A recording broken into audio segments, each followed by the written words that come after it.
O desenvolvimento de fontes alternativas de energia, como o biometano, está diretamente ligado a estratégias eficazes de planejamento e políticas públicas que incentivam a inovação e a adoção de novas tecnologias. A empresa de pesquisa energética, EPE, desempenha um papel fundamental nesse cenário, realizando estudos e fornecendo dados essenciais para a formulação de políticas energéticas, que visam aumentar a participação de energias renováveis na matriz energética brasileira. Por exemplo, no documento Panorama do Biometano, Setor Sucroenergético, a EPE projeta que o potencial de produção de biometano de unidades sucroenergéticas é de 3,1 bilhões de normal metro cúbico. Só para termos uma noção dessa grandeza, em termos energéticos, esse potencial equivale a mais de 30% do diesel consumido apenas no estado de São Paulo. No episódio de hoje, conversaremos sobre o papel do biogás e do biometano sob a perspectiva do planejamento energético. Abordaremos sua importância, benefícios e desafios para o crescimento desse setor na economia e na matriz energética brasileira.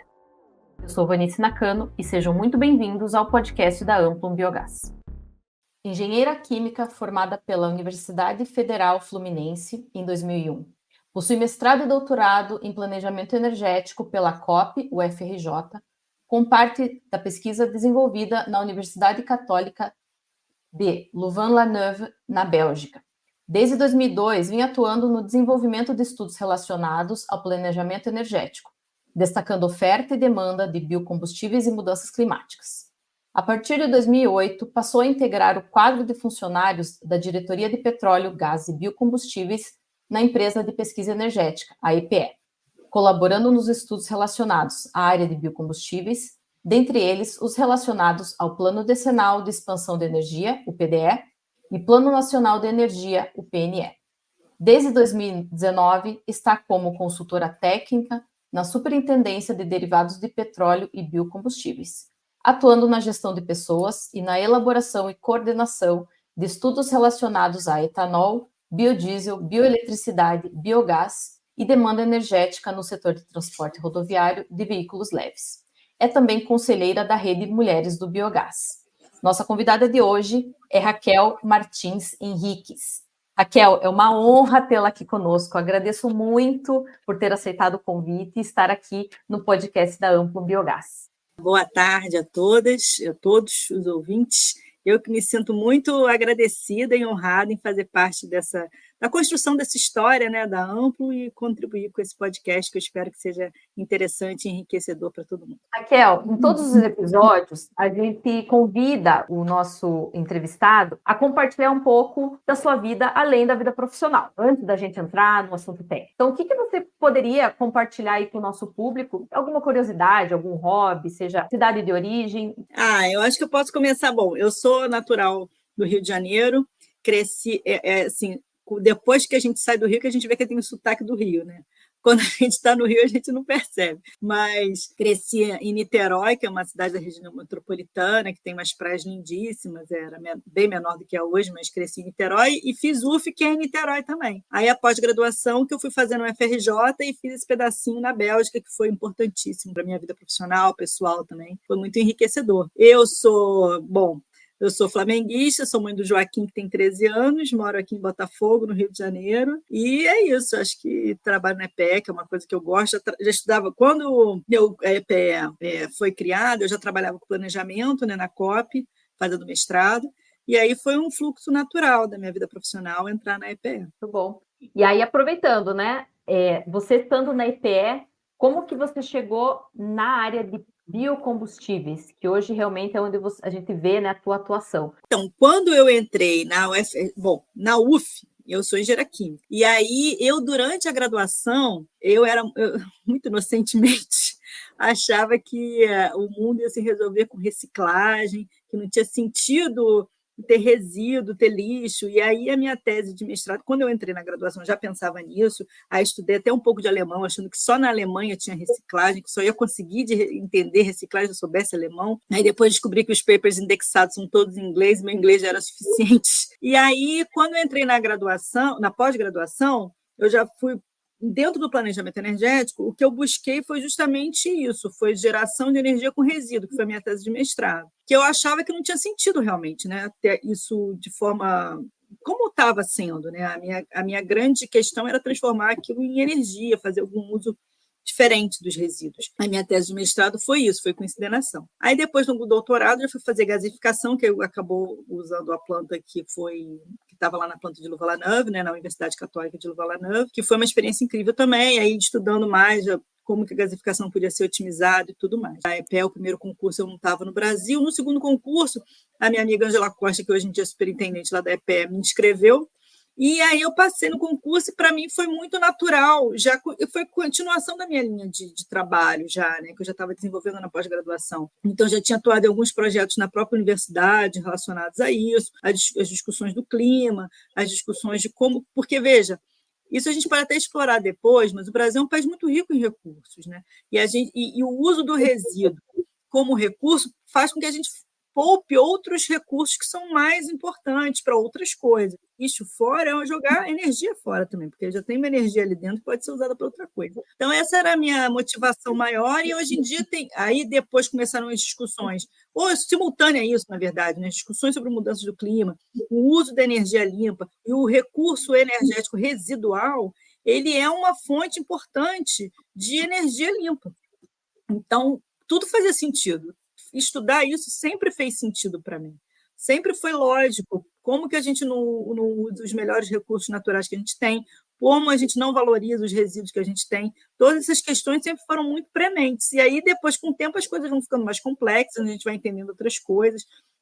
Mas essa foi a minha motivação inicial. Aí, depois, foi só entrando cada vez mais nessa discussão e vendo outras fontes renováveis, né? E aí a parte de biocombustível estava aí, sempre teve. E aí, acho que é bacana a gente começar contando assim para o nosso público o que é a EPE, né? O que é a empresa de pesquisa energética e qual que é o papel da EPE, dessa tão renovável instituição, para o Brasil. Eu acho né, quem já está no setor, quem já está no setor, a gente usa a EPE, é fonte e referência, qualquer estudo que a gente for, sempre está lá a EPE sendo referenciada. Mas conta para o nosso ouvinte que ainda não tem esse contato tão direto com vocês, qual que é o papel da EPE para nós. Excelente pergunta, porque por mais que a EPE esteja fazendo, a EPE está fazendo 20 anos esse ano. Então, por mais que eu tenha 20 anos, ainda tem nichos assim que a EPE não chega, né? Então, o que é a EPE? A EPE é uma empresa, ela é vinculada ao Ministério de Minas e Energia e ela é um braço técnico do Ministério de Minas e Energia. A gente existe para ajudar o Ministério na formulação de políticas públicas. Ponto. E a missão da EPE é justamente ajudar o Ministério e dirimir a assimetria de informação para a população. O que significa isso? A gente faz os estudos, todos os estudos acessíveis, gratuitos, na página da EPE, que é www.epe.gov.br. Então, você encontra publicações desde vídeos, tem notas técnicas, tem PPT, tem tabela de dados em Excel, tem milhões de informações lá que qualquer pessoa pode pegar. O meu contato primeiro com um produto hoje em dia muito, muito, muito importante da EPE, que é o Balanço Energético Nacional, ele começa na pós-graduação. Eu lembro que tinha um livro enorme do Ministério de Minas e Energia, que era o Balanço, e hoje em dia o balanço é feito, desde que foi criado, o balanço é feito na EPE. Então, para mim, é muito legal você ver que as estatísticas energéticas estão na EPE e a gente tenta sempre agregar o máximo de informação energética possível. Então, é importantíssimo você ter um local que seja referência nacional para as informações que são de cunho energético para o país. Que isso pauta pesquisas, isso pauta estudos, isso pauta várias coisas. Então, a gente tem essa responsabilidade e o nosso objetivo é esse, é fazer com que a informação sobre o setor energético nacional seja mais pública possível, mais difundida possível. E tem o EPE Energia também, que é dentro da página da EPE, que é uma página para criança, que é didática. Então, se você, que é um professor, que está querendo informações outras, ou quer fazer a coisa um pouco mais palatável, tem uma série de podcasts. Tem podcast da EPE também, tem podcast da EPE Energia. Então, tem isso na nossa página que facilita, que eu acho que é o que a gente precisa, a gente ter, assim, tem coisas muito, muito simples que as pessoas, às vezes, não estão ligadas nesse assunto. Então, a gente tenta levar essa informação, tenta levar essas facilidades para as pessoas terem acesso e conseguirem ter suas próprias conclusões baseadas na melhor informação possível. Então, é isso. A gente, claro, dentro do setor energético, a gente entende a relevância que a gente tem, né, para os parceiros primários, assim, os mais óbvios, mas a ideia é que toda a população consiga consumir as nossas informações, né, e ter um ponto de vista próprio, né, que a gente, enfim, consiga auxiliar nisso aí. Acho que essa é a nossa missão primária, né? Depois tem outras tantas que a gente tenta também cumprir. Inclusive, um dos mais recentes documentos que a gente tem utilizado e olhado muito como referência, saiu agora há pouco, né, agora há pouco não, né, final do ano passado, final de 2023, e a EPE, juntamente com o CBiogás, lançou um documento que é o Panorama do Biometano no Setor Sucroenergético. Inclusive, você esteve na área, não somente participando da elaboração, mas como coordenação, né, desse documento, certo, Raquel? O que motivou vocês a produzirem esse documento, como que foi, enfim? Então, primeiro que é sempre um prazer trabalhar com a CBiogás, são ótimos, a gente tem uma relação de muita longa data, e aí a gente começou a pensar como que a gente poderia fazer, né, o que a gente poderia fazer conjuntamente, e aí dentro da EPE, na área de biocombustíveis, a gente olha essa parte muito centralizada, né, que é o setor sucroenergético. Então, a gente pode meio que dividir a participação do biogás em uma coisa pulverizada, que são pequenas produções descentralizadas, e uma parte mais verticalizada e concentrada, que seria a produção do setor sucroenergético, que é onde a minha área especificamente trabalha. Então, a gente conversou com a CBiogás e pensou, poxa, isso aqui tem sentido a gente falar sobre isso. E aí, numa conversa com os colegas lá da CBiogás, principalmente a Dayana e o Felipe, a gente chegou nesse formato, e aí quem fez a apresentação foi o analista Danilo Perecim, que trabalha com a gente na EPE, ele é um dos caçulas lá da EPE, mas ele já estava envolvido no tema e tal, e foi muito legal, porque esse panorama ele abrange uma série de coisas que foram conhecimentos tanto da CBiogás quanto da EPE, que a gente convergiu no único documento, que eu achei que foi muito bom, sabe? Muito bom, porque, de novo, com essa ideia da gente diminuir a simetria de informação, levar mais informação para as pessoas, você vê, poxa, dá para fazer biogás dentro do setor energético? Dá para fazer. Que quantidade que dá para fazer? Como é que dá para fazer? Quais são os avanços que já tiveram, que propiciam isso? O que são os entraves? O que está ajudando? O que está prejudicando? Então, isso tende a ser uma informação relevante para quem está no meio, né? Acho que foi muito um trabalho que foi muito bom, a parceria a gente vê construída, né? E ver que deu um resultado tão legal, assim, que eu acho que ficou bonito, ficou didático, ficou claro, acho que eu fiquei muito feliz com o resultado. Foi muito bom. A gente também, e torcendo para que saia dos próximos setores também, viu, Raquel? Colocaremos aqui, né, na descrição do podcast o link direto para esse documento e também o link daqueles outros que você já deu ali, aquele que fala até para um público mais infantil, para terem aí bem fácil acesso.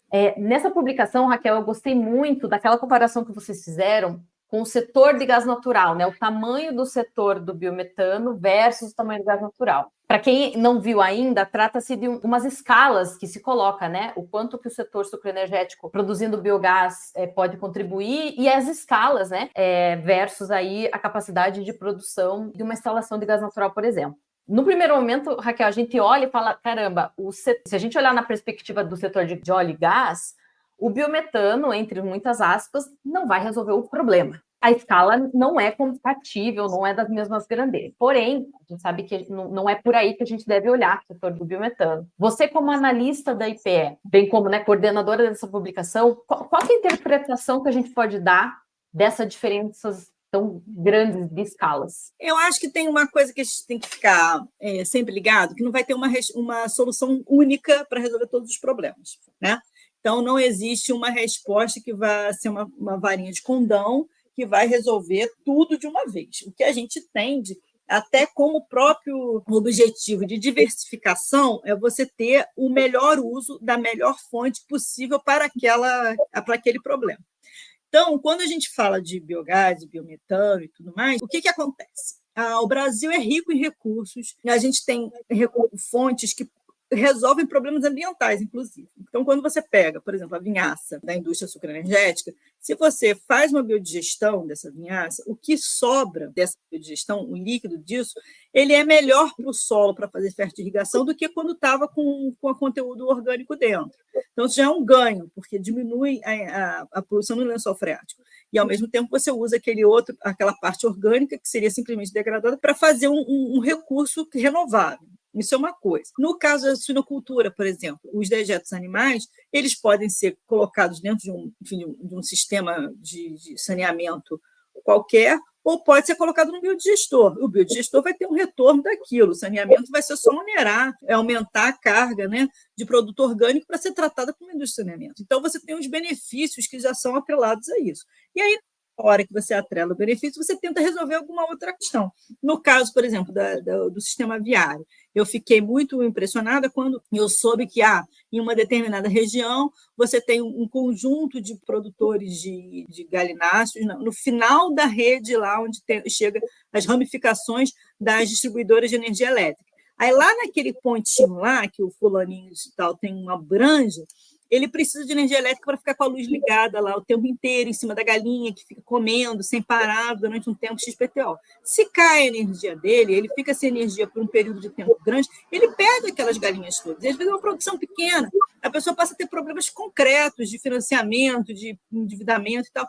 Então, você passa a ter o que é, mais uma vez, a diversidade que traz mais segurança. Em vez de eu ter só a minha fonte elétrica, eu posso gerar meu próprio recurso, eu posso fazer com o meu resíduo, que é das galinhazinhas lá, eu posso fazer um biodigestor, posso fazer minha geração térmica, posso fazer isso, aquecer as galinhas, posso fazer uma geração elétrica, ligar minha luzinha, e não ficar dependendo tanto da rede elétrica, que vai funcionar, mas se eu consumir menos também, eu pago menos, e aí eu posso, entende? Então, você acaba criando renda. E isso é uma coisa que eu acho importante colocar, que o biogás tem esse poder de diversificar e de pulverizar a geração. Então, isso para o Brasil, que é um país que precisa ainda de renda para grande parte da população, você faz isso, você está melhorando os indicadores sociais também, entende? Na hora que você gera recurso para uma parcela da população que não está tendo acesso a esse recurso de maneira recorrente ou tem uma variação, isso pode vir a ser uma fonte interessante de renda, além da segurança energética, da renda também. Então, isso é importantíssimo. No caso do setor sucroenergético, o que a gente vê hoje em dia são as possibilidades de verticalização do uso, né? Você ter a substituição ao diesel, né, nos maquinários agrícolas ou, eventualmente, geração elétrica na própria unidade para algum outro fim. E aí você já puxou aí um assunto interessante, que eu gosto muito de sempre conversar sobre, a respeito do diesel. O Brasil ainda tem essa dependência grande, né, de combustíveis fósseis ainda como um todo, principalmente no setor de transportes, o diesel entre eles. A gente sabe que há um impacto grande, né, não somente na questão de mudanças climáticas, mesmo que é um combustível parcialmente importado, então tem total dependência, e o biometano ele surge como uma alternativa à substituição, nem que seja parcial, desse diesel. Só que a gente sabe que essa transição, né, e aí a gente coloca já a transição energética, não é algo simples. Você conseguir propor uma transição energética do diesel para seja para o gás natural, seja para o biometano, ainda que tenha aí N vantagens que a gente tem estudado muito, não é simples, né? Tem a sua complexidade. Mesma coisa, mesma pergunta, vocês com o olhar de dentro lá da EPE, como que vocês veem? Quais as barreiras que vocês observam e quão longe nós estamos desse sonho aí de poder fazer essa transição, de depender menos do diesel? Então, isso é um ponto importante porque a gente tem que entender que a gente não vai conseguir.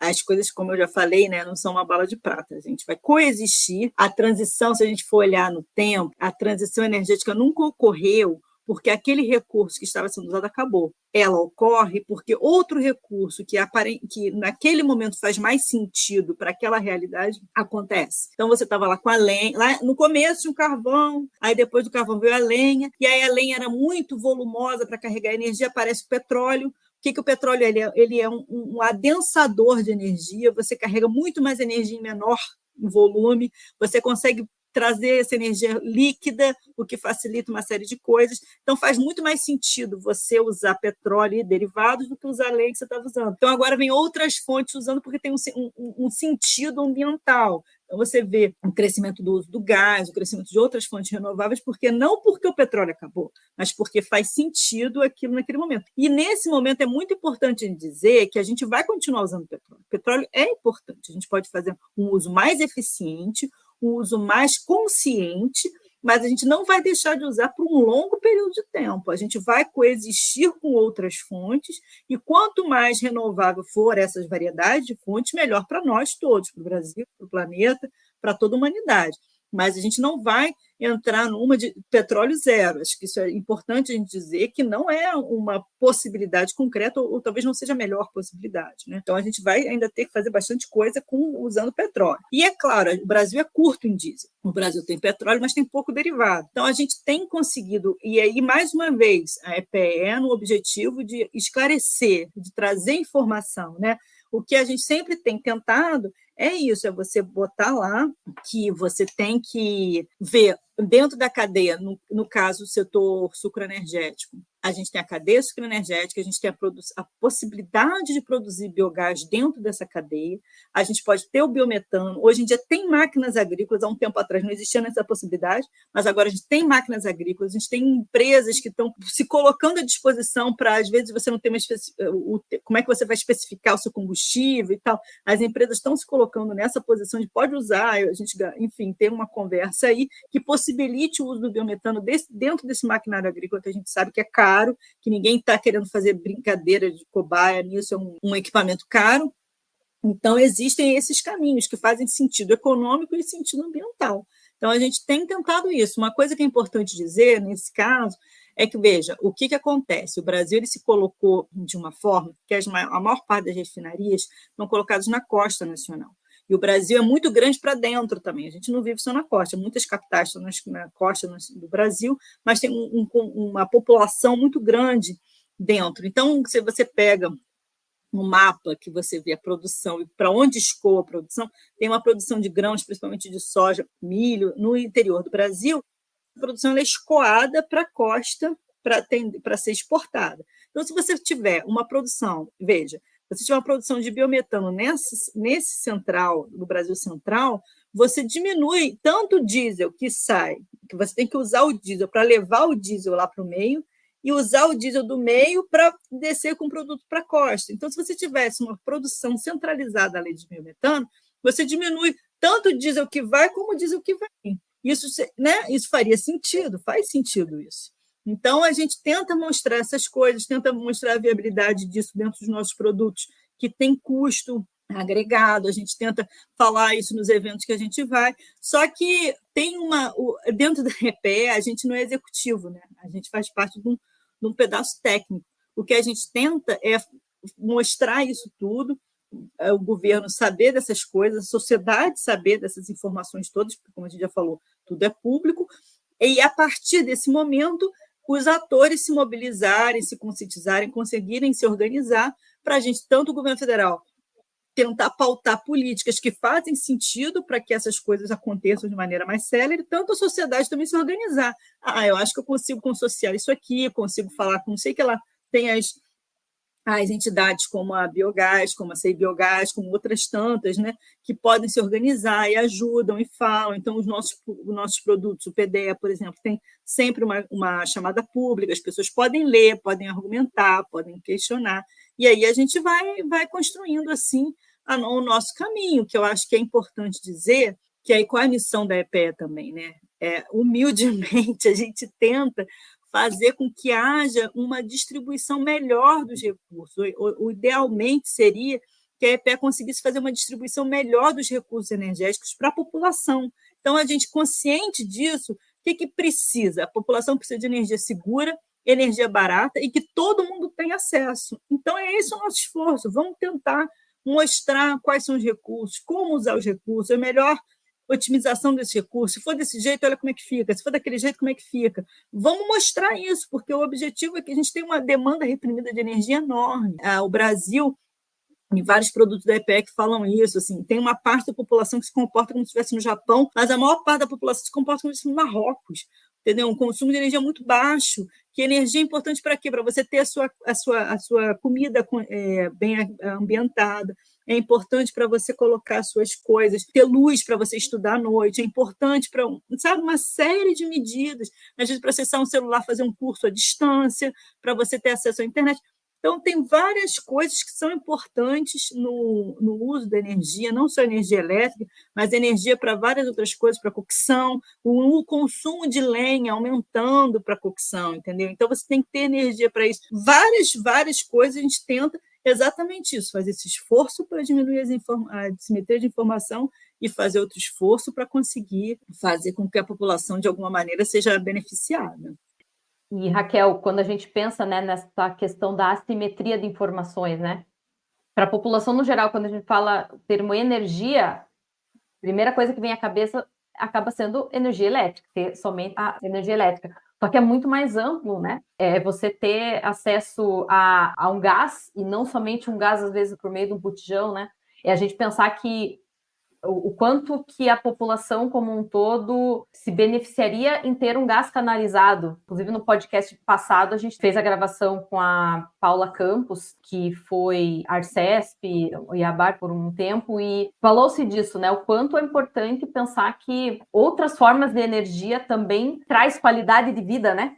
Para essas populações que estão, às vezes, muito distantes de uma rede de infraestrutura, mas muito, muito interessante. E aí eu vou já pensando o quanto que essa diversificação, né, de fontes energéticas é importante em relação à eletrificação de frotas, né? Pensando aí nessa questão da diversidade de fontes energéticas.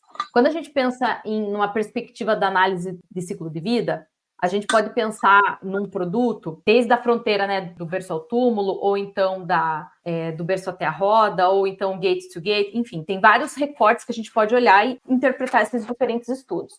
Ou ainda diferentes categorias de impacto. Olhar aquecimento global, olhar eutrofização e dentre outras categorias de impacto de determinado produto. E é sabido que, dependendo do estudo, diferentes resultados a gente pode ter interpretações. Aí a gente tem ouvido muito, né, a questão dos carros elétricos, o quanto que carros elétricos fazem sentido para a matriz energética brasileira, o quanto que isso faz mais sentido para a Europa ou outros países, porque a gente tem observado, né, os carros estão aí, estão chegando, estão vindo, considerando, né, a realidade brasileira dos biocombustíveis, seja o etanol, seja o próprio biometano. Como que vocês veem isso? Era esperado essa velocidade da eletrificação das frotas, como a gente tem visto nos últimos tempos aí, meses e anos? Então, vamos lá, por parte, que a pergunta é complexa. Então, vamos por parte. Primeira coisa, qual é o objetivo primeiro? O objetivo primeiro da eletrificação é diminuir a intensidade de carbono da matriz de transporte. Ponto. Isso significa o quê? Significa que você pega toda a energia que o setor de transporte usa, aí você faz um corte para o setor de transporte rodoviário, aí você pensa, vou eletrificar veículos, porque isso vai fazer com que a minha matriz de transporte emita menos. Bom, mas no Brasil, qual é o nosso problema? A gente já tem uma matriz de transporte bastante renovável, porque a gente já tem 27% de etanol dentro da gasolina C, a gente tem o etanol hidratado, que é usado amplamente, por quem quiser no seu carro, é dedicado, flex. A gente tem o biodiesel dentro do diesel, que hoje está em 14%. Então, a gente já tem uma matriz renovável. Se você pegar o grau de renovabilidade da matriz energética do setor de transporte nacional, ela já está acima de que muitos países têm como meta daqui a muitos anos. Ponto. Beleza. Então a gente não vai eletrificar? Veja, o que a gente vê na EPE, a EPE tem um caderno de eletromobilidade que foi lançado há um tempo, acho que tem 1 ano, 2, vai ser relançado agora com o novo PDE. Então, a gente vai rever isso tudo. A eletrificação no Brasil ela está ocorrendo de uma maneira bastante acelerada nos últimos anos. O que a gente tem visto em relação a isso? Se você olhar o licenciamento de veículos como um todo, ele está meio de lado, já tem uns 3 ou 4 anos. E a parcela de elétrico nesse licenciamento ela tem aumentado muito. Estava muito pouquinho, depois foi para tantos por cento, e agora eletrificado tem mais 4%. Então, o que significa isso? Significa que a parcela da população que está comprando veículos é uma parcela específica que tem dinheiro e que consegue acessar esses veículos. Mas eles já estão mais baratos que já foram, é verdade. Mas a gente está falando de veículos de 180 mil reais, 200 mil reais. Que parcela da população consegue comprar um veículo de 200 mil reais sem ficar com um pesadelo com a parcela do financiamento? A gente está falando de um pedaço de população muito pequeno. A gente tem que lembrar que até outro dia, classe média nacional era uma renda familiar de 3 mil reais. Veja, o Brasil. Então, o que a gente está falando de 0,5%, 1% da população. Então, existe um limite para isso. Existe um limite para esse tanto. E, mais uma vez, qual o objetivo na eletrificação nacional? Mas o Brasil tem uma matriz elétrica limpa. Muito bom, que sorte a nossa. Mas será que usar eletricidade para alimentar veículos faz sentido para o Brasil, em larga escala? Ou a gente tem que usar essa eletricidade para outros fins, para acessar pessoas que ainda não têm acesso à eletricidade?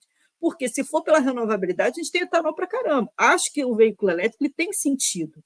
Você usar nos grandes centros, pequenas distâncias, ou os veículos comerciais leves, que fazem entregas noturnas, uma bicicleta elétrica que não faz barulho, entende? Tem muitas soluções que o veículo elétrico se encaixa com muita perfeição dentro de aglomerados urbanos. Mas você tem a Via Dutra, né, que liga a estrada Rio a São Paulo, e eu acho que já tem carregador suficiente para você fazer uma viagem com um veículo elétrico com alguma autonomia. Mas tem sentido o Brasil investir em eletrificar as rodovias? Um país que não tem 20% das suas rodovias pavimentadas? Pavimentado significa asfalto. Então, se a gente está falando de um país continental que tem uma necessidade primária ainda a ser atendida, e a gente está falando de uma solução que é uma solução cara e que vai tentar solucionar um problema que não é o nosso principal problema, porque, de novo, a matriz de transporte do Brasil não é uma matriz poluída. Então, se a gente vai tentar... Você está entendendo? A gente tem que pensar direitinho onde é que a gente quer chegar com isso. E eu quero falar uma coisa importante aqui, que a gente faz o planejamento nacional. A gente faz o planejamento nacional, a sede da EPE é no Rio de Janeiro. A gente tem muitos Brasis dentro do Brasil, entende? Quando a gente fala Brasil, a gente não está falando de São Paulo, a gente está falando do Rio, a gente está falando de São Paulo, do Rio, de Minas, Santa Catarina, Espírito Santo, Curitiba, está falando do Paraná, está falando do Pará, está falando do Amazonas, está falando de todo o Brasil. Então, o Brasil são muitos Brasis. Então, quando a gente fala a eletrificação resolve o problema do Brasil, de que Brasil que a gente está falando? Então, a gente tem que segmentar também qual a solução e qual o problema, porque não vai ser um problema para todo o Brasil. Não vai ser uma solução que vai se aplicar a mesma para todas as realidades. Então, a gente tem que adequar, tem que ponderar, sopesar e ver, vale a pena criar uma linha de financiamento para veículo elétrico? Se eu sou uma mãe que meu filho não tem acesso a uma educação de qualidade, eu prefiro que esse dinheiro seja aplicado numa escola de qualidade do que financiamento de veículo elétrico. Tem sentido existir veículo elétrico. Acho que só talvez o Estado brasileiro não tenha como colocar isso como uma prioridade. Mas eu acho que tem um sentido. Aí a gente vê como é que se adequa a isso, entende?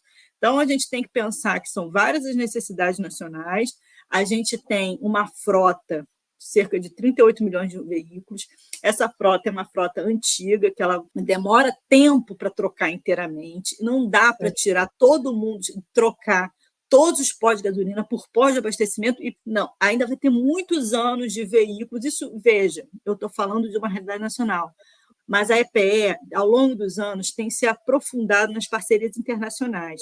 E com essas parcerias, a gente vê que o que a gente fala aqui reverbera também em outros lugares. Outros lugares também têm frotas com combustão interna. Outros lugares no mundo, no Brasil, na Europa, nos Estados Unidos, na África, na Ásia. Não vai todo mundo, sabe, de uma hora para outra.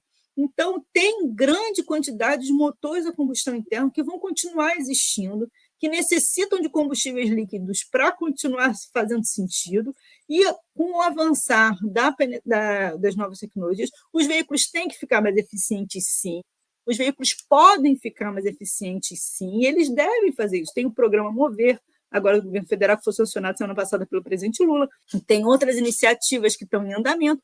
Tudo faz sentido, só que a eletrificação ela tem uma razão de ser e ela tem um nicho para se aplicar. É o que a gente hoje em dia enxerga que o Brasil vai fazer parte desse movimento, mas com as suas peculiaridades, sentido para isso, junto com os outros ganhos que a gente tem com os biocombustíveis, por exemplo. Então, ficou super claro a tua explicação, o ponto de vista da questão da prioridade, né? O que é prioridade, o quanto que isso realmente tem que ser vislumbrado na hora de tomada de decisão dessas políticas públicas. Excelente, Raquel. Eu vou só te pedir uma rápida pausa para eu pedir um lembrete para os nossos ouvintes, fazer um pedido aos nossos ouvintes, para que sigam o podcast da Amplum, para ativarem o sininho, e com esse sininho vocês vão ser, então, avisados quando os novos episódios saírem.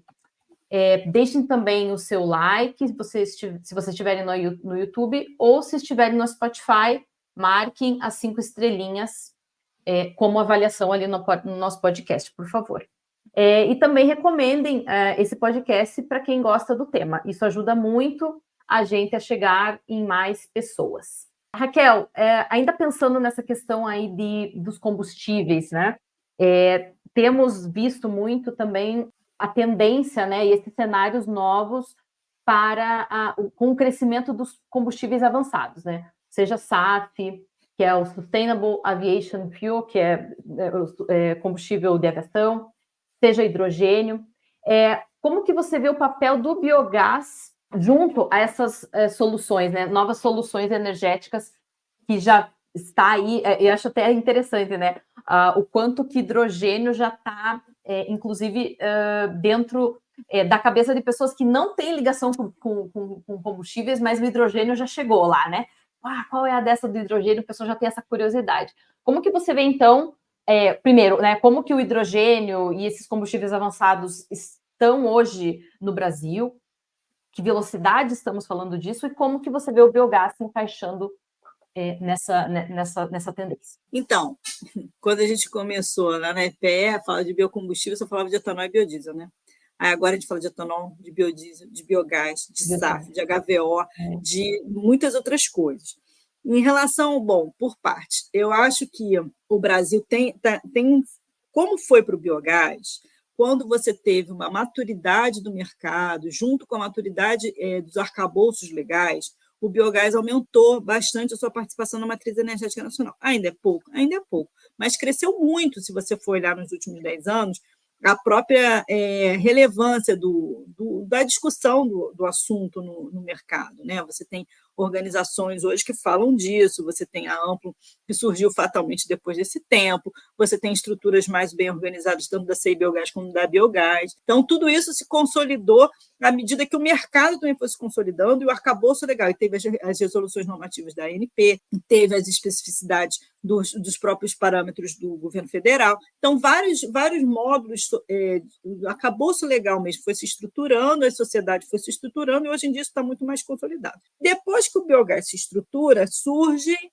o SAF, surge o HVO, e eu acho que esses combustíveis eles já estão aí, né? Existem mandatórios das associações de classe, do CORSIA, que está ligado à aviação, da IMO, que está ligado à estrutura de transporte marítimo, que tem algumas metas setoriais para a renovabilidade, para atingir densidade de carbono dentro desse segmento deles, e aí faz todo sentido você usar esses novos biocombustíveis, né? Então, nesse contexto, a gente não tem como não fazer parte. E aí, onde é que entra o biogás nisso? Bom, o biogás entra em vários lugares, né? Quando a gente faz o biogás, você tem lá uma produção de metano, de CO e um pouquinho de H2, que dá para tentar dar uma otimizada ali numa parte do processo, aumentar essa produção de hidrogênio. Quando você tem o biometano, você pode fazer uma reforma a vapor, como você faz para o gás natural, e obter hidrogênio também nessa reforma.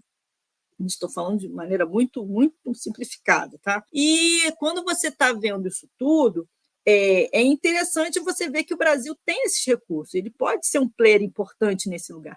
E aí é nessa hora que a gente tem que falar, olha, governo federal, vamos olhar isso aqui, vamos fazer isso aqui, porque aí a gente consegue formar a gente consegue fazer plantas, a gente consegue fomentar essa produção nacional, e o Brasil realmente tem uma posição de destaque nesse segmento. É isso que a gente entende que seja o mais importante agora.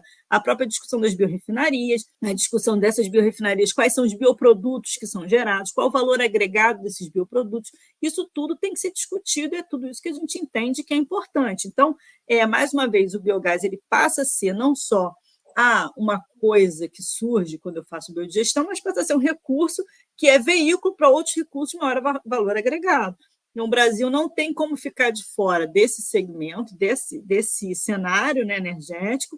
O Brasil tem um papel importante a desempenhar e o biogás, com certeza, faz parte disso tudo aí, desse complexo, né, como veículo para a produção de outros biocombustíveis ou como próprio combustível a ser utilizado, né, a depender.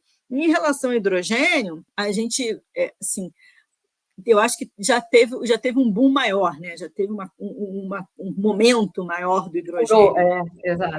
Já teve um furor. Ali, né? Assim, vamos lá. E é engraçado que em 2001 ou 2002, sei lá, eu estava fazendo uma matéria na universidade, já na pós-graduação, e aí tinha uma matéria que era ligada a hidrogênio, exatamente.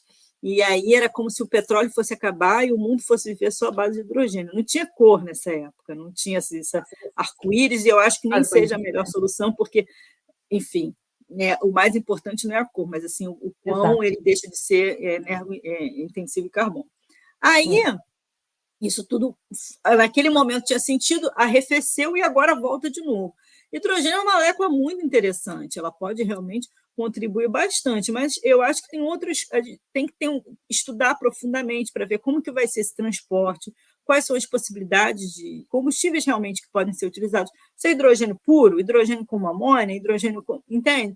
A gente vai fazer fertilizante com esse hidrogênio? Faz sentido fazer combustível? Faz sentido a gente diminuir a nossa dependência de fertilizante? A gente é um país agrícola, a gente tem que ter fertilizante, tem o Plano Nacional de Fertilizante que está em andamento. O que a gente vai fazer com esse hidrogênio? Quanto custa fazer esse hidrogênio? A gente vai fazer esse hidrogênio com o quê? Faz sentido fazer eólica e solar para produção de hidrogênio? Faz sentido você usar litros e litros, bilhões de litros de água desmineralizada, ou com alto grau de pureza para fazer essa hidrólise? Tem sentido tudo isso? E eu acho que tem uma coisa importante que eu escutei hoje de manhã, um podcast falando, e é o seguinte, falando sobre uma situação específica, porque tem sentido econômico, mas agora a gente tem que pensar no sentido geopolítico. A energia sempre vai ter um vetor geopolítico. Toda fonte energética tem um vetor geopolítico, porque o mundo, eu acho que quando eu comecei a estudar a energia, eu já tinha alguma consciência disso, mas hoje em dia eu tenho muito mais consciência que o mundo gira em torno da energia, sempre, entendeu? Então, o que acontece é o equilíbrio geopolítico e as nações, como elas se colocam nesse mundo.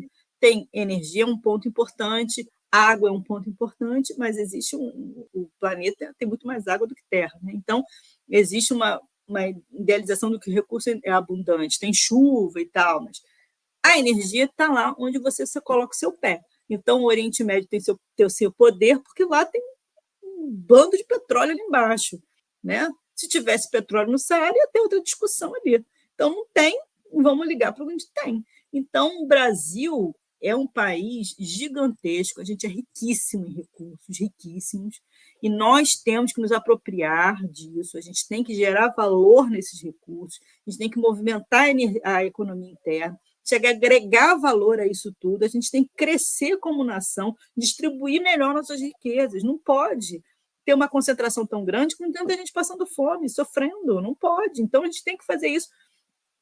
Isso é uma minha visão, né? Eu acho que a gente tem que fazer com que todo mundo possa ter acesso a tanto a energia quanto a outros recursos, ter uma vida digna. Tem muita gente que não tem uma vida digna.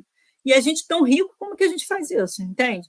Então, o recurso energético ele é chave para tanto a soberania nacional quanto para posicionamento no mundo. Então, se o Brasil é tão rico, por que a gente não faz uso? Porque, por exemplo, o biodiesel, a gente pode aumentar a diversificação de matérias-primas para a produção de biodiesel.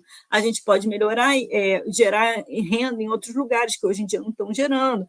Precisa fazer eólica nisso tudo. Pô, se não for eólica, se for outra coisa, o que a gente pode fazer, entendeu? Então, eu acho que a gente está nesse caminho. E é importante a gente usar, não abrir mão de nenhuma fonte que a gente tem, só equacionar qual o melhor local e qual a melhor maneira para usar, né? Excelentes reflexões, Raquel. O quanto que essa diversidade garante uma segurança energética, né?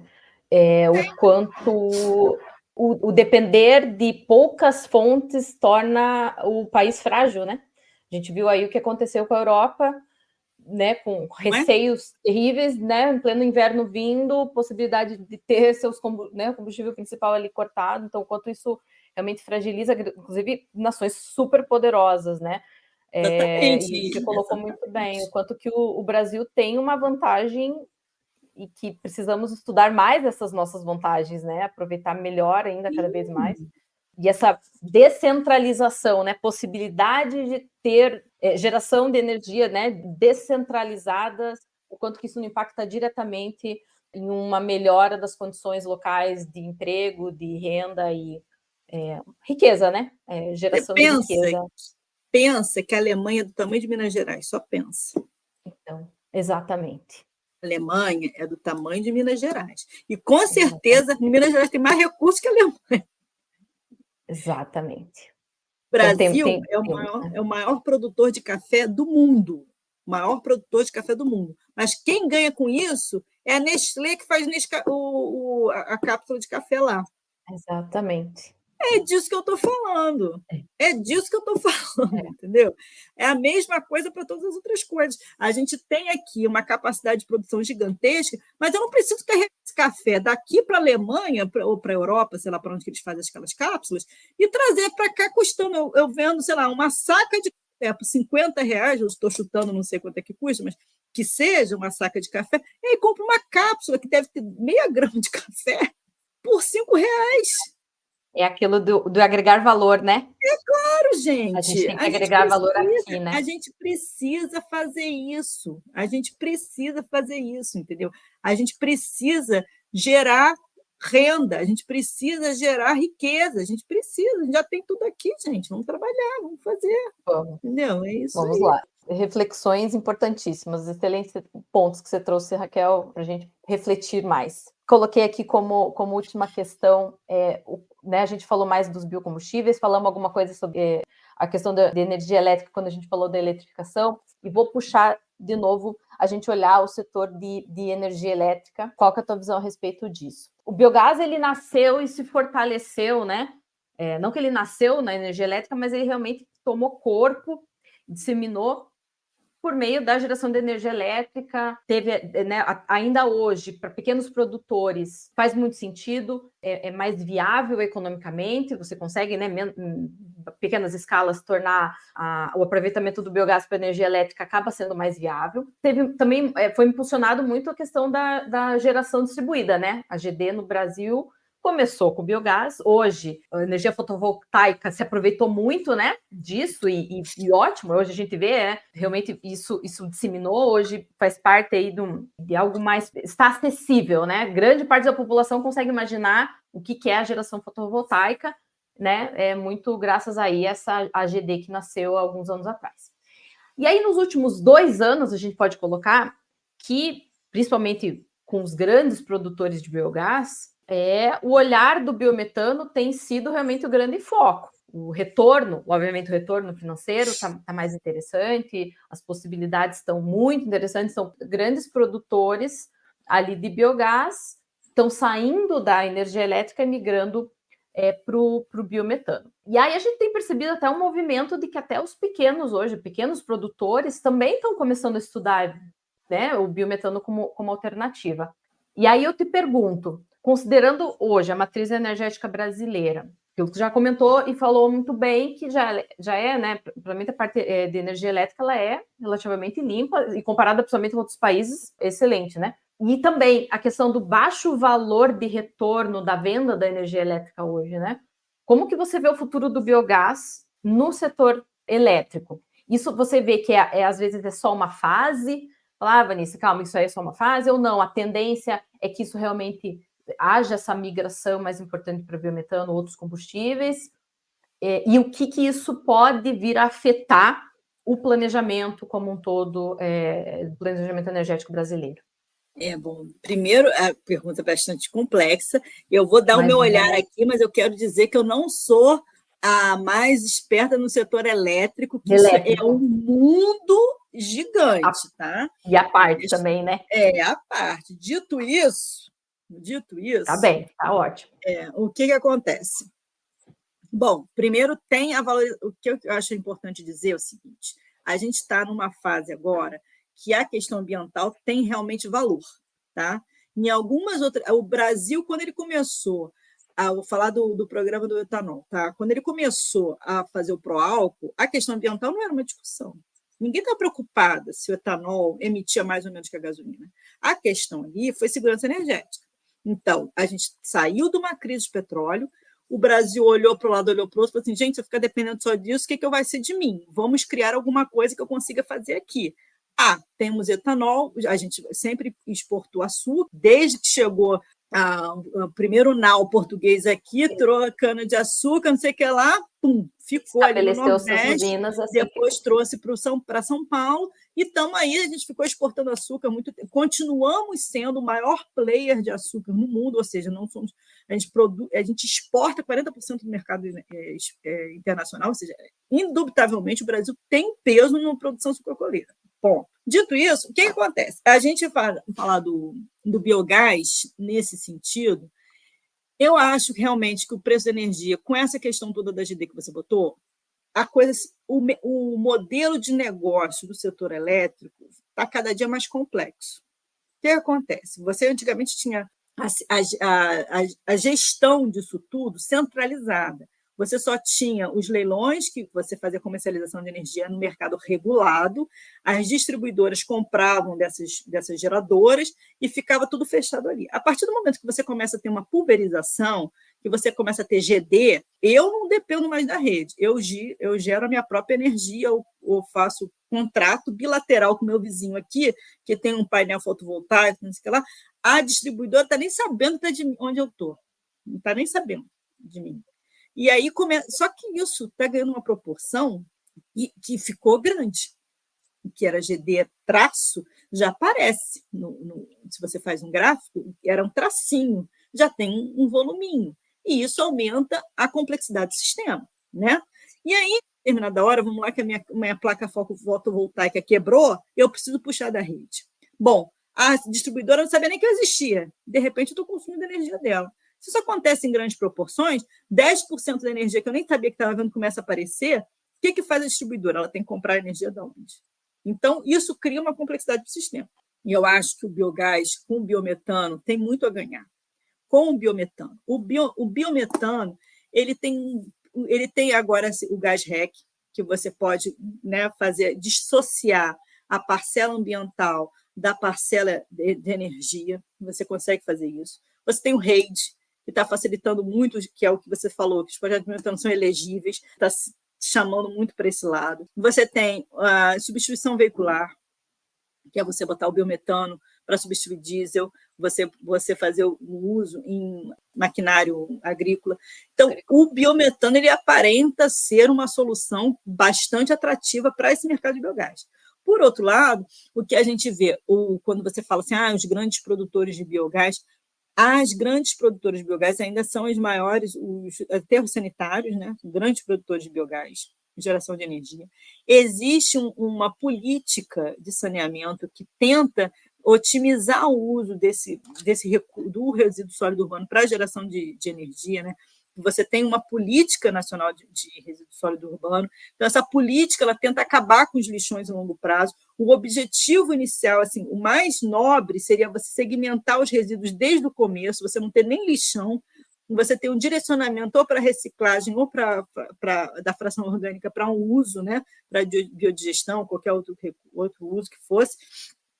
O ideal seria esse. Então, eu acho que para o setor elétrico ainda vai fazer sentido por um tempo você ter o biogás sendo utilizado como recurso, principalmente se você estiver atrelado a grandes produtoras como a de aterro sanitário, mas eu entendo que com esse momento de consciência ambiental cada vez mais forte, com essa pegada e essas possibilidades de uso da molécula do biometano, seja pela sua competência ambiental, seja pela sua potência de se transformar em outras coisas, você fazer uma reforma para ter um hidrogênio, por exemplo, isso tende a ser uma possibilidade, porque se você precisa de fazer um HVO, por exemplo, você precisa de hidrogênio. Se você precisa fazer um SAF, você precisa de hidrogênio de alguma forma. Então, o hidrogênio via biomassa tem uma pegada, entende? E a partir do momento que essa coisa se consolidar melhor, tiver uma clareza maior da monetarização da parcela ambiental, isso faz mais sentido. Então, é possível que a coisa caminhe para esse lado. Mas eu acho também que, como você falou já, que o biogás, né, ficou sendo um dos primeiros nessa questão de ter a GD, né, de ser gerado descentralizadamente, isso ainda tem um poder enorme, isso ainda é muito importante. Você ter a geração de energia descentralizada, você conseguir fazer que os pequenos produtores, como eu falei no começo, você ter aquele recurso, você ter a sua própria geração, você diminuir o impacto ambiental. Então, acho que as prefeituras podem se organizar, podem fomentar mais isso, e ainda vai ter sentido você fazer a sua própria geração de eletricidade mesmo. Mas eu entendo que a molécula do biometano passa a ter um poder maior no médio e longo prazo. Entendido, entendido. Muito bom, muito bom, muito bom. A segurança energética para o pequeno não sempre vai ser algo muito importante, né? Algo muito importante fora das grandes centros, e essa valorização do biometano eminente aí, o quanto que as possibilidades que o biometano pode trazer, né? Muito bem, Raquel. Antes de finalizar, a gente costuma pedir para os nossos convidados sugestões ou dicas seja de leitura, filmes, podcasts, não precisa ser da área técnica, alguma coisa que te vem em mente, que você tenha recomendado para os seus amigos e que você também talvez queira deixar aqui de recomendação para o nosso público. Bom, primeira coisa, queria agradecer mais uma vez, né, o tempo e a dedicação, assim, acho que foi um papo bem legal. Eu recomendo a página da EPE, www.epe.gov.br. Entrei aqui na página do ABC Energia, que é a página que eu falei antes, na verdade, ABC de Energia, que é a página da EPE que fala sobre energia de uma forma lúdica, né, que pode ser utilizada para vários objetivos. A gente tem um podcast da EPE também, que está no Spotify, gratuito, aberto, todo mundo pode ver.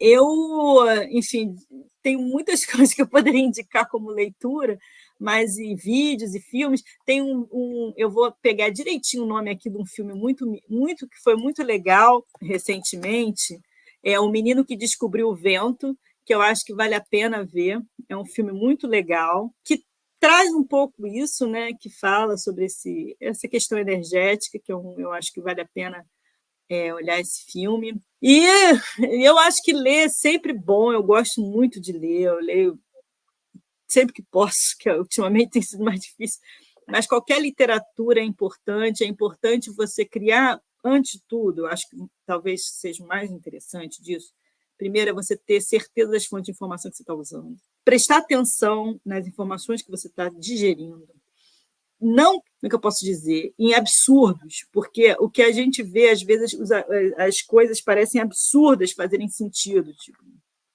a Terra é plana. Será, meu Deus?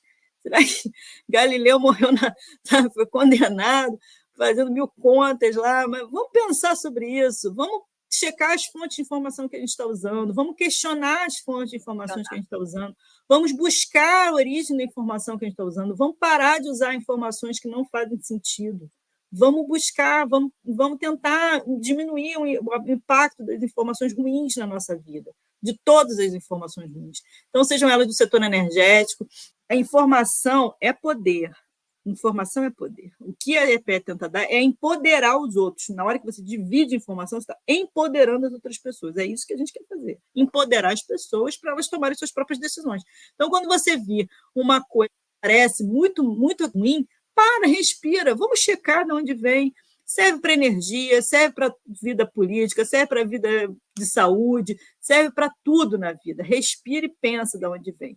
Então, qualquer coisa que se for ler, leia, crie seu hábito de fazer autoanálise, autojulgamento do que você está vendo, pondere. Então, poderia fazer algumas outras implicações aqui, mas eu acho que qualquer literatura é válida. Mas leia principalmente os relatórios da EPE, o PDE vai sair ano que vem, o PDE 34, a gente está fazendo isso agora, estamos aí correndo para ter a nova publicação, os cadernos vão sair ao longo do ano, então procurem a página da EPE, estão tendo atualizações constantes dos nossos trabalhos lá, então qualquer coisa, eu acho importante também, se vocês têm alguma dúvida, querem alguma informação, entra na página da EPE, tem um link para o cidadão lá, para o Serviço de Informação ao Cidadão, você pode fazer a sua pergunta, aí vai ser distribuído para a empresa onde vai ser melhor acolhida a sua pergunta, para você tirar as suas dúvidas. Então, a gente tenta fazer com que isso, a comunicação da EPE tem feito lá seus esforços, tem as páginas da EPE no Instagram, tem no LinkedIn, tem em todas as mídias sociais, a gente tenta divulgar os nossos trabalhos em todos os lugares, e é isso, acho que, enfim... Se vocês puderem divulgar dos nossos trabalhos também é sempre legal. Maravilhoso, Raquel. A gente vai deixar todas essas suas recomendações na nossa descrição. Isso que você falou, né? Informação é ter poder, né? Empoderar. Então, informação de qualidade. A partir disso, você consegue lutar, né? Lutar por aquilo que você sabe que é o certo, né? E para ter formação de qualidade, tem que questionar. Então, acho que ficou aqui. Eu até deixo aberto aqui, porque eu também te pedi uma reflexão final para os nossos ouvintes, se quiser também complementar essa tua reflexão final, por favor, fique à vontade. Eu acho que eu não sei quantas pessoas esse podcast vai chegar. Eu já escutei uma vez que só tem 3 coisas que não voltam atrás. A palavra falada, a flecha lançada e a oportunidade perdida. Então, aqui dá uma palavra falada que não vai voltar atrás, né? Então, não sei quantos anos depois alguém vai estar escutando minha voz falando sobre isso, mas é importante deixar registrado que a gente tem que continuar atento, a gente tem que fazer jus ao conhecimento que a gente tem, eu não sei quantas pessoas isso impacta, mas procure as informações, eu acho que os recursos energéticos do Brasil são inúmeros, a gente tem que se apropriar desses recursos para otimizar a qualidade de vida da população. Então, a EPE está aí fazendo o seu trabalho, a gente pensa que a sociedade é a maior beneficiadora disso, e o que vocês tiverem de dúvidas podem perguntar, e eu espero que seja útil toda essa discussão, né, para alguém. Se impactar uma pessoa já é legal, né? Se impactar 2, melhor ainda. Mas acho que a ambição é mais no sentido de deixar claro que a gente está aqui aberto e está tentando fazer com que o nosso trabalho atinja o maior número de pessoas possíveis, e eu acho que é isso, para o Brasil ser melhor para todo mundo. Nossa, maravilhoso, Raquel. A gente que é usuário dos dados que vocês produzem, para nós realmente vocês são referência, né? Sempre foram. Falou IPE, a gente sabe que está respaldado. Eu tive a oportunidade de trabalhar com vocês quando eu uso o chapéu do I17, do Instituto 17, e sempre realmente é muito aprendizado. E só tenho a te agradecer porque essa nossa conversa aqui para mim foi super prazerosa e uma aula também. Então, eu tenho certeza que, para quem ouvir, vai ser impactado e a gente vai fazer o possível também para que isso atinja o maior número de pessoas, seja hoje, seja no futuro. Muitíssimo obrigada pelo teu tempo e todo esse conhecimento que se distribuiu aqui com a gente. Prazer todo meu. E a você, ouvinte, muito obrigada também por sua companhia. O podcast Amplo Biogás foi criado para explorar o universo do biogás e biometano. A cada episódio, trazemos profissionais incríveis, assim como a Raquel, com muito conhecimento, experiência e visões sobre esse mercado tão relevante para a transição energética brasileira. Venha com a gente nessa jornada de aprendizado prático. Mande-nos sua opinião, perguntas, sugestões de pautas e de profissionais que você gostaria de ouvir. O nosso e-mail é contato@amplumbiogas.com.br. Se você está nos ouvindo pelo YouTube, verifica aí se já deixou o seu like. Se você está no Spotify, marca 5 estrelinhas. Siga a gente em ambos os canais e ative o sininho. Assim, quando tivermos novos episódios, você será avisado. A Amplum é uma empresa que oferece cursos e consultorias para o mercado de biogás e biometano. Conheça mais sobre o nosso trabalho em www.amplumbiogas.com.br e também nas redes sociais, por @amplumbiogas. Um abraço de toda a equipe Amplum Biogás. Esse podcast foi produzido pela Amplum Biogás com o apoio da Comunicar Energy.